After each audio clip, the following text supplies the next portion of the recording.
Bienvenue dans Objectif Tech, un podcast de Capgemini France. Bonjour et bienvenue dans le podcast Objectif Durable produit par Capgemini, le podcast qui tend le micro à celles et ceux qui portent la voix du changement dans leur entreprise en direct du studio du 147.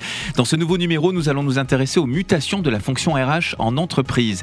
Face à des enjeux écologiques et sociétaux grandissants, elle doit repenser ses stratégies pour aligner les pratiques de gestion des ressources humaines avec les impératifs du développement durable et de la responsabilité sociale. Conséquence, son rôle et ses responsabilités évoluent en permanence et pas seulement en raison de l'inévitable transformation numérique.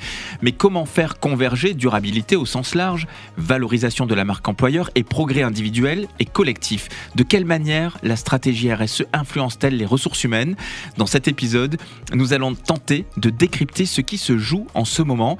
Avec nous en plateau aujourd'hui, Marion Locatelli, tu es directrice du développement RH, engagement et inclusion au Crédit Coopératif, et Karima Sylvan, tu es directrice des ressources humaines du groupe AXA. Bonjour à toutes les deux et bienvenue.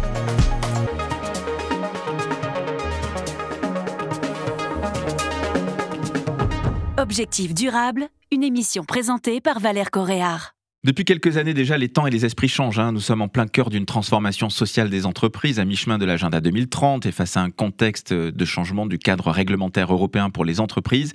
Les objectifs de développement durable, ODD, et la responsabilité sociétale des entreprises n'ont jamais été aussi liés. Alors pourquoi, selon vous, la fonction RH doit se positionner comme actrice clé de cette transformation au sein des entreprises? On peut commencer peut-être par écouter ta réponse, Marion Locatelli. Je le rappelle, tu es directrice du développement RH, engagement et inclusion au Crédit Coopératif. Tout à fait. La fonction RH, en fait, pour moi, elle ne doit pas tellement se positionner. Elle est plutôt au cœur, en fait, de la gouvernance de la RSE. Elle est partie prenante. Elle a plusieurs actions à mettre en place. Elle est un petit peu comme le bras armé de la direction de la RSE. Elle doit notamment sensibiliser et acculturer les collaborateurs sur tous ces sujets, mais aussi assurer leur montée en compétences. Enfin, elle est force de proposition pour moi sur toutes les politiques sociales, évidemment, d'inclusion de tous au travail, sur l'égalité pro. Elle a aussi beaucoup à dire, à faire, et enfin sur les conditions de travail. Tu es d'accord avec ça, Karima Sylvan, directrice des ressources humaines du groupe AXA, la fonction RH, bras armé de la stratégie RSE? Je pense que la fonction RH, elle n'a pas le choix. Et je pense aussi que c'est une énorme opportunité pour elle d'être au cœur de la transformation des entreprises. Chez AXA, nous sommes dans le métier de l'assurance. Et le métier de l'assurance, c'est un métier qui est bouleversé par les changements climatiques. Parce qu'un monde qui se réchauffe, c'est un monde qui est moins assurable.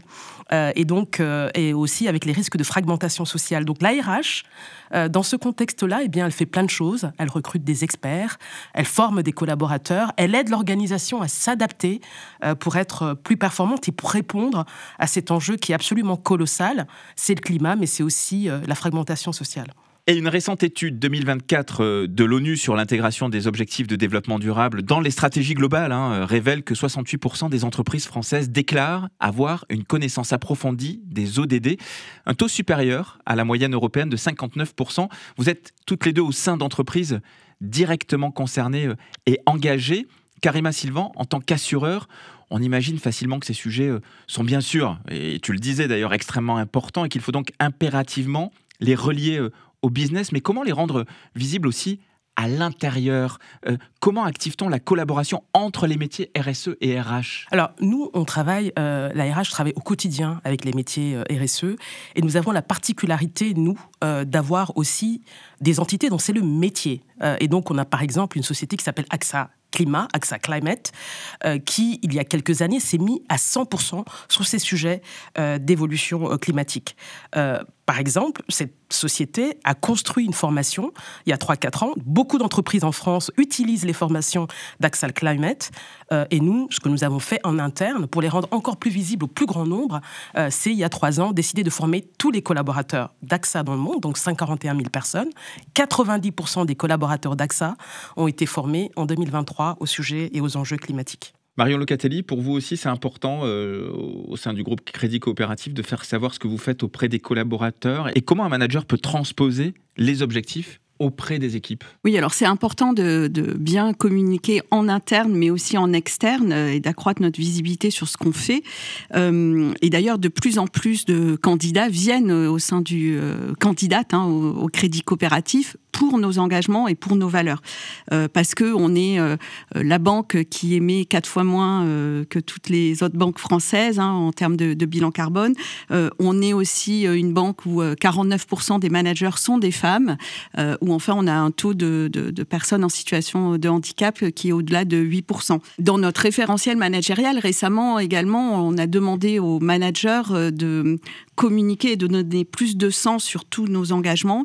Et par exemple, on leur a demandé de partager l'histoire du Crédit Coop, donc de 130 ans aux côtés de l'économie sociale et solidaire, et également d'identifier les impacts des activités de leurs équipes en termes de RSE. Donc, par exemple, moi, à la formation, tout simplement, on s'est dit on va essayer de transformer de plus en plus de formations présentielles en classe virtuelle ou en d'autres formats, modalités pédagogiques pour éviter les nombreux déplacements. Et puis les métiers, ressources humaines aussi se transforment. Le DRH, les équipes autour des ressources humaines évoluent, puisque finalement ce sont à la fois des experts pour gérer des talents, gérer des équipes, mais aussi de nouveaux stratèges clés dans la conduite du changement de l'entreprise. Karima, les professionnels RH sont suffisamment armés aujourd'hui pour relever ces nouveaux défis plus complexes, et il y a des points de vigilance? Oui, je pense qu'ils sont suffisamment armés, mais je pense qu'il faut aussi se former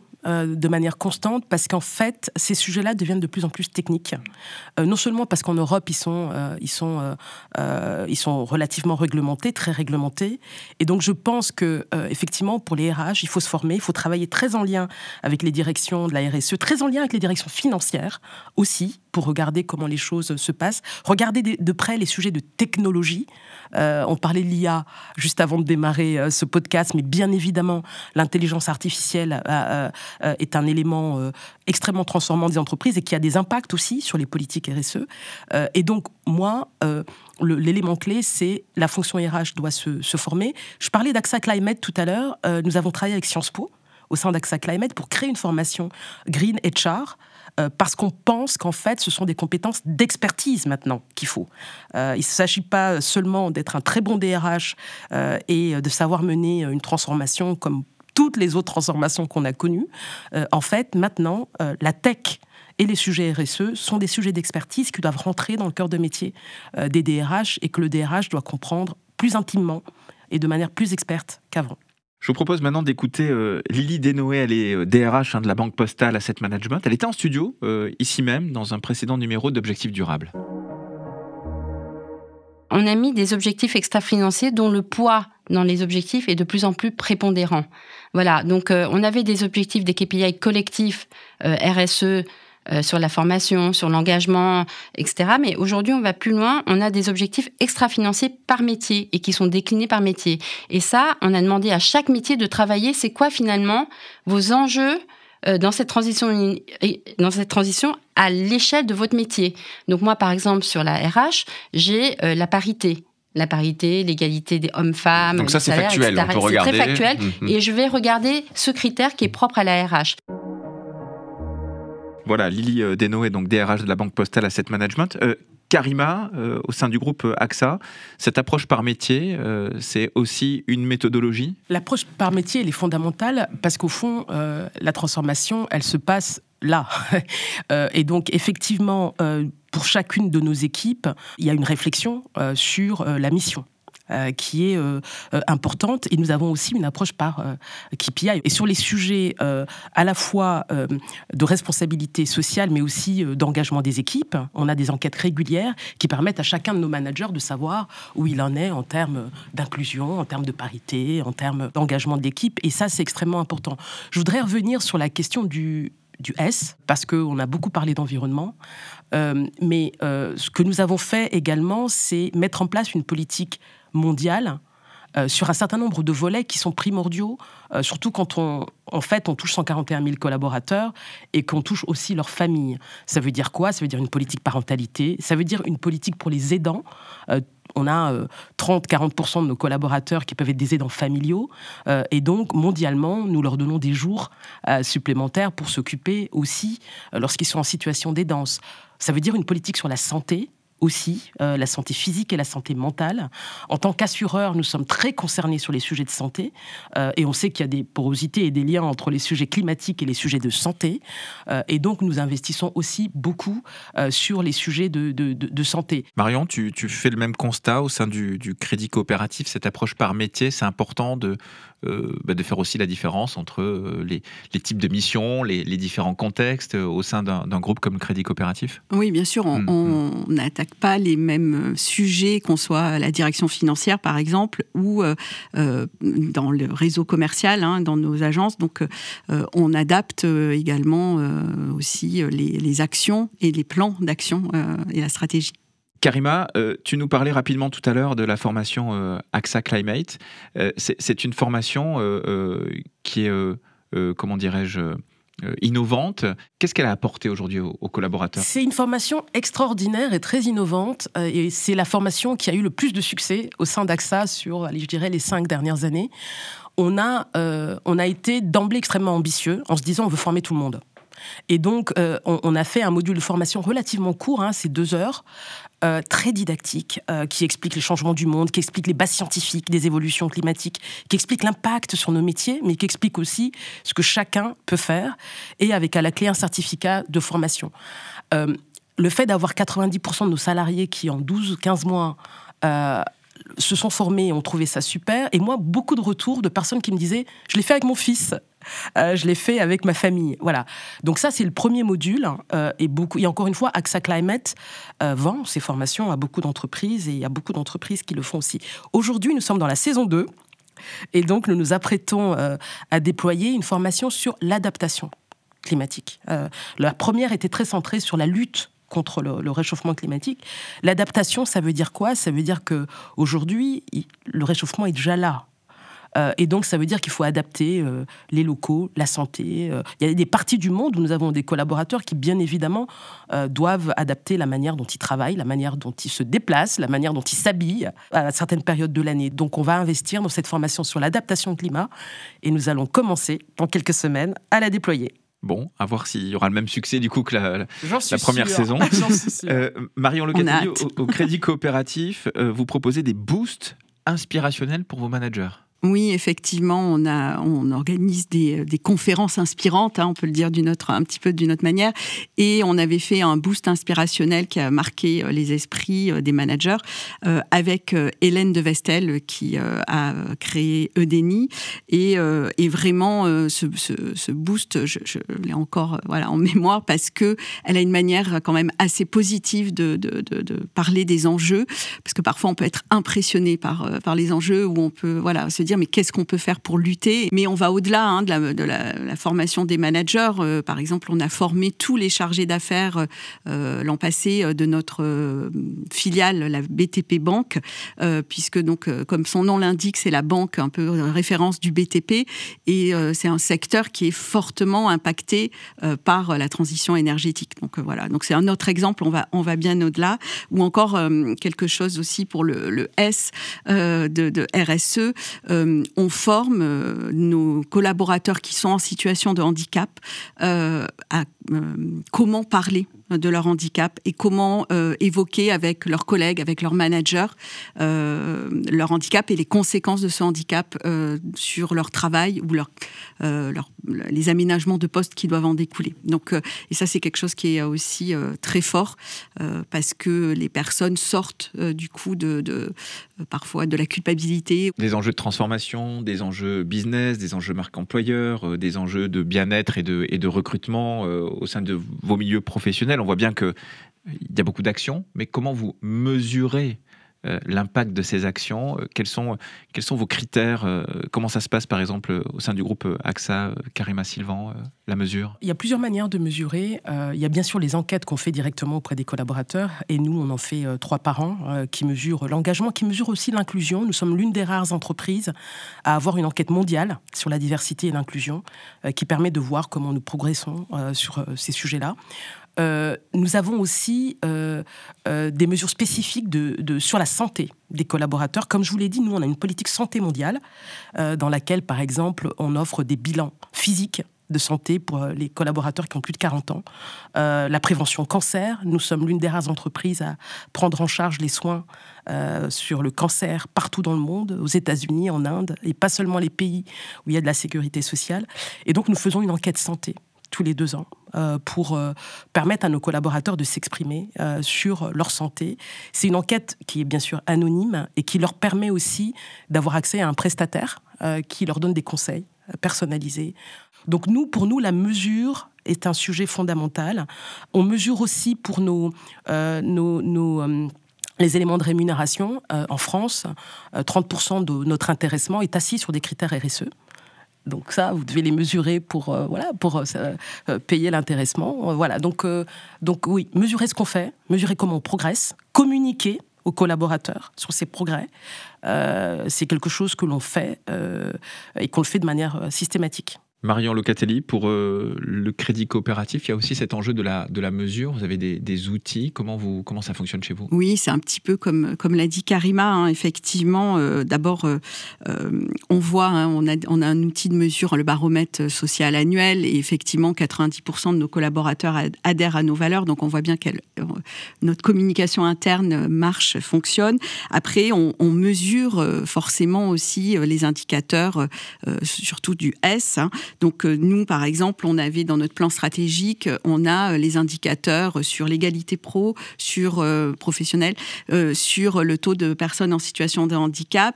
Ils étaient aux côtés de notre indicateur sur notre COEX ou notre résultat net part du groupe. Donc au même niveau, on doit les mesurer et on évalue la progression. Et sur l'égalité professionnelle femmes-hommes, on a aujourd'hui 45% de nos directrices de centres d'affaires des directeurs de centres d'affaires qui sont des femmes, et on était il y a seulement 3 ans à 27. Donc on a fortement progressé. Et la mesure est primordiale si on veut voir concrètement ce qui se passe. Marion Locatelli, il y a des pratiques RH à verdir en priorité ? Alors oui, bien sûr, et notamment si on prend verdir au sens de travailler plus sur le social, parce que le verdir, ça peut avoir la connotation exclusivement environnementale. Et donc, Karima l'a déjà dit, donc le sujet de l'intégration de la maladie ou de la santé au travail me semble primordial. Nous y avons déjà beaucoup travaillé, et d'ailleurs, c'est ce qui nous a permis d'avoir le label Cancer at Work 2 étoiles, donc tout récemment. Il y a le sujet des aidants qui nous préoccupe aussi beaucoup au Crédit Coopératif et sur lesquels on travaille. La santé mentale, qui est aussi une cause, je crois, de l'année. Voilà, ça nous oblige à chercher de nouvelles solutions et à intégrer dans notre cœur de métier tous ces sujets. J'ai une question pour vous deux pour terminer. Est-ce qu'il y a une forme de concurrence, vous pensez, entre les grands groupes ? Évidemment, vous n'êtes pas dans les mêmes typologies, puisqu'on a un groupe assureur mondial et un groupe tourné vers les sujets de finances nationales. Mais est-ce que c'est un enjeu pour les groupes aujourd'hui de démontrer, de faire savoir ces nouveaux savoir-faire, ces innovations? On est précurseurs dans ces stratégies RSE, RH. C'est concurrentiel ou c'est complémentaire et c'est un mouvement maintenant global qui se normalise d'une certaine façon, Karima ? Moi, je pense que c'est complémentaire et que c'est partenarial et que ça doit être de plus en plus partenarial. Je pense, nous, honnêtement, ce qu'on fait, c'est que là où les autres on fait des innovations, on ne s'embête pas à perdre du temps à réinventer l'eau chaude, vous voyez. On duplique. Non, mais voilà, donc je pense que c'est très important. Voilà, donc moi, j'ai pas de mal à copier tout ce qui marche. Moi, je pense que le monde est devenu tellement complexe qu'on n'a pas le temps d'être concurrent. En tout cas, sur ces sujets. Sur ces sujets-là, il y a suffisamment de sujets de concurrence comme ça. Donc, je pense qu'effectivement, ce qui est important pour les entreprises, et en RH, on le fait parce qu'on a quand même pas mal de cercles de partage, etc., c'est de partager les bonnes pratiques et d'aller au plus rapide. Encore une fois, les sujets de transformation et d'innovation dans l'entreprise sont gigantesques. Et les fonctions RH, aujourd'hui, la plupart du temps dans les entreprises, elles n'ont pas augmenté en effectif. Et donc, du coup, ça veut dire que vous avez beaucoup de choses auxquelles il faut faire face. Et plus on peut gagner du temps en copiant, en regardant les innovations faites ailleurs, pour se concentrer sur autre chose, et mieux c'est. Bon, merci pour ta franchise du coup et ta transparence. Marion, tu confirmes ce qui marche, je prend. Confirme, copier, je peux pas. voler. Oui, non, pas du tout. Les enjeux nous dépassent et donc il faut vraiment, si on veut être efficace, et on n'a pas beaucoup de temps pour agir, donc il faut absolument être complémentaires et dans le partenariat. Merci en tout cas, merci beaucoup à toutes les deux pour vos réponses éclairantes sur ces sujets, vous l'avez dit à juste titre, fondamentaux. Karima Sylvan, tu es directrice des ressources humaines du groupe AXA, et Marion Locatelli, tu es directrice du développement RH, engagement et inclusion au Crédit Coopératif. Si vous appréciez l'émission, pensez à vous abonner, laisser des étoiles sur vos plateformes de streaming préférées, à partager aussi cet épisode avec votre entourage. À très bientôt pour un nouveau numéro d'Objectif Durable, le podcast de Capgemini qui part à la rencontre de celles et ceux qui agissent en faveur d'un avenir plus durable.